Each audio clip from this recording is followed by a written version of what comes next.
¿Qué tal, hermanos? Un jueves más, Espacio Varón, y les mando un saludo a todos. Vamos a comenzar en el día de hoy y continuando con la epístola a los Hebreos. Ya llegamos al capítulo 3. Vamos a leerlo, capítulo 3 del 1 al 6, y vamos a continuar con este estudio que estamos haciendo. La palabra dice en Hebreos 3: Por tanto, hermanos santos, participantes del llamamiento celestial, considerad al apóstol y sumo sacerdote de nuestra profesión, Cristo Jesús, el cual es fiel al que lo constituyó, como también lo fue Moisés en toda la casa de Dios. Porque de tanto mayor gloria que Moisés es estimado digno éste, cuanto tiene mayor honra que la casa el que la hizo. Porque toda la casa es hecha por alguno, pero el que hizo todas las cosas es Dios. Y Moisés a la verdad fue fiel en toda la casa de Dios, como siervo, para testimonio de lo que se iba a decir. Pero Cristo como hijo sobre su casa, la cual casa somos nosotros, si retenemos firmes hasta el fin la confianza y el gloriarnos en la esperanza. Ya hemos visto que en los capítulos anteriores que Él es superior a los ángeles, que Él es superior a los profetas. Y ahora el escritor a los hebreos les explica que es superior a Moisés. Entonces el capítulo 3 comienza diciendo: Por tanto, hermanos santos, participantes del llamamiento celestial, considerad al apóstol y sumo sacerdote de nuestra profesión, Cristo Jesús. En este versículo encierra varios conceptos. Primero, por tanto, cuando el escritor viene diciendo esto, la expresión por tanto significa que ya por todo lo que ha dicho antes, ahora voy a decir otra cosa hacia adelante. Y de esta manera, la primera frase que dice es que hermanos santos. Los considera hermanos a ellos. El escritor a los hebreos los considera hermanos porque él también se consideraba y era hebreo igual que ellos. O sea que de carne era igual a ellos. Los trata de par a par. Avanzando un poquito más en el texto, está tal la expresión llamados hermanos santos. No porque ellos hacían obras o que porque sus obras eran santas, no, sino porque santo significa separado. Ellos estaban separados para Cristo, les pertenecían a Cristo ahora. Luego el apóstol los calificó como participantes del llamamiento celestial. La nación de Israel, participantes del llamamiento celestial. La nación de Israel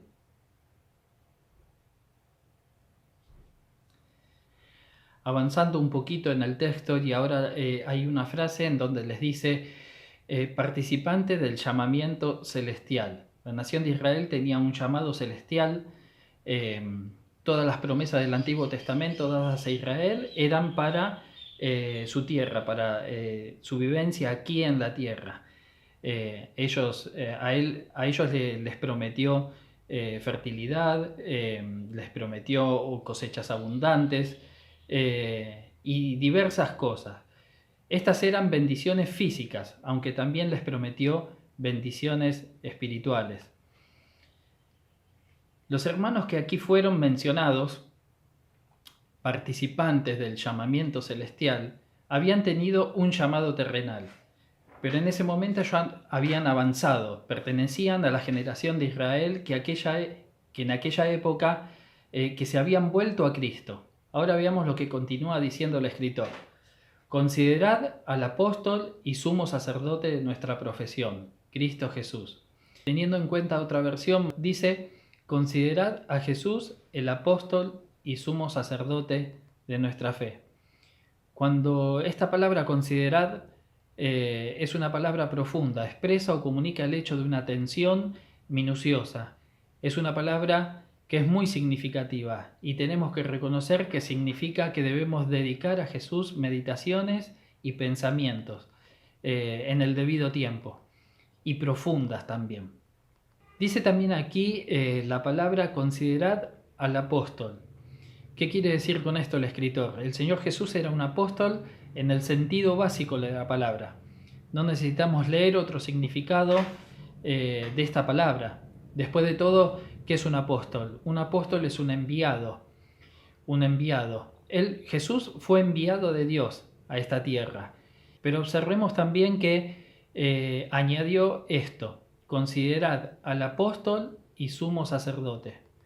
Un sumo sacerdote actuaba en la dirección opuesta a la de un apóstol, a la de un profeta.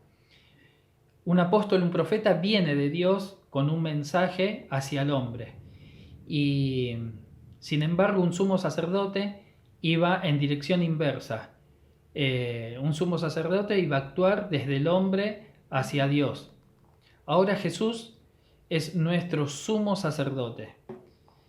El énfasis recae sobre su humanidad. Recordemos nuevamente que hoy hay un hombre en la gloria celestial y Él es allí donde nuestro representante está frente a Dios.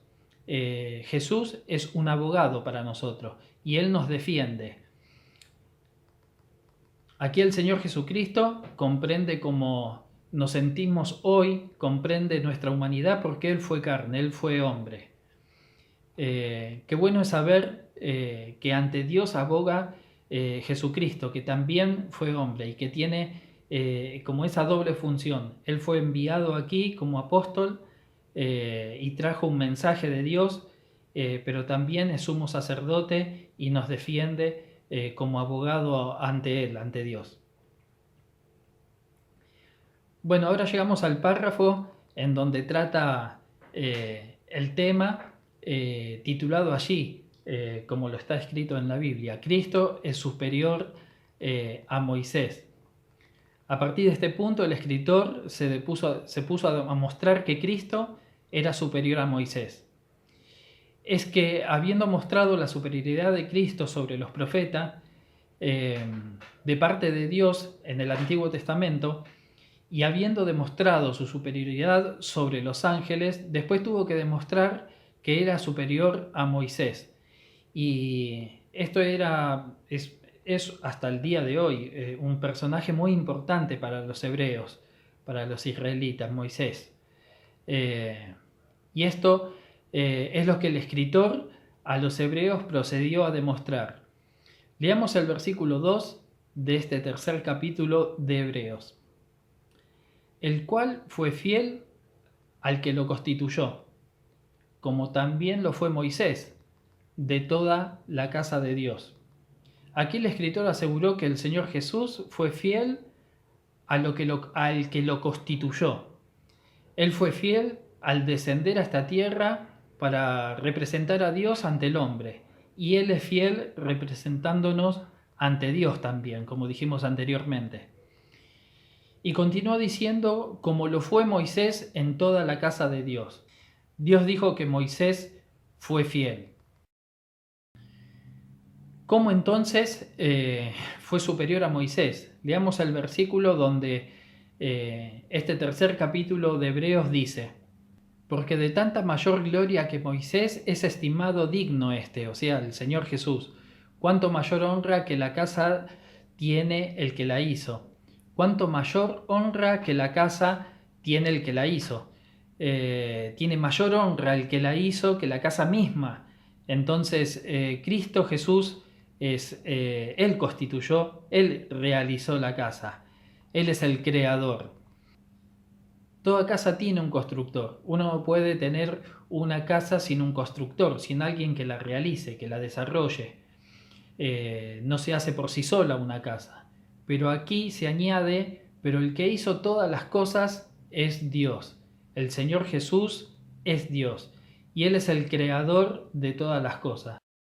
Continuemos leyendo que ahora los versículos 5 y 6 de este tercer capítulo de Hebreos dicen: y Moisés a la verdad fue fiel en toda la casa de Dios, como siervo, para testimonio de lo que se iba a decir, pero Cristo, como hijo, sobre su casa.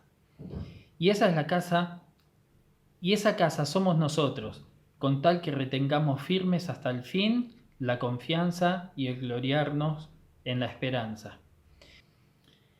No solo fue Cristo mejor que Moisés en el sentido de que Él es el creador y Moisés una criatura, sino que también vamos a decir que lo mejor que podría decirse de Moisés es que fue un siervo de Dios, y nunca fue llamado un hijo de Dios. Cristo, en cambio, es hijo de Dios. Hay mucha diferencia entre hijo de la casa y siervo de la casa. Así que Cristo es superior a Moisés en dos cosas en estas comparaciones. Y es importante destacar este aspecto. El escritor dijo aquí, el versículo 6 dice, pero Cristo, como hijo sobre su casa, la cual casa somos nosotros, si retenemos firmes hasta el fin la confianza y el gloriarnos en la esperanza. Así que el autor de esta epístola a los hebreos en esta parte está usando una conjunción sí, para argumentar si tenemos hasta el fin la confianza y nos gloriamos en la esperanza, significa que usted y yo estamos siendo participantes de ese llamado celestial. Quiere decir que nosotros estamos dentro de los creyentes, estamos confiando y estamos haciendo las cosas bien, digamos, estamos esperando hasta el fin a Él. Bueno, hasta aquí vamos a considerar en este día de hoy. Luego vienen las preguntas y quiero que este fin de semana podamos encontrarnos y que tengamos una buena semana. Bendiciones. Pregunta número 1. ¿Qué otro profeta del Antiguo Testamento fue fiel a la verdad en la casa de Dios? Pregunta número 2. ¿Por qué en este tiempo que estamos viviendo ya no valen los sacrificios para llegar a Dios? Pregunta número 3 y última. Explicar con sus palabras de qué esperanza hay que gloriarse firmes hasta el fin.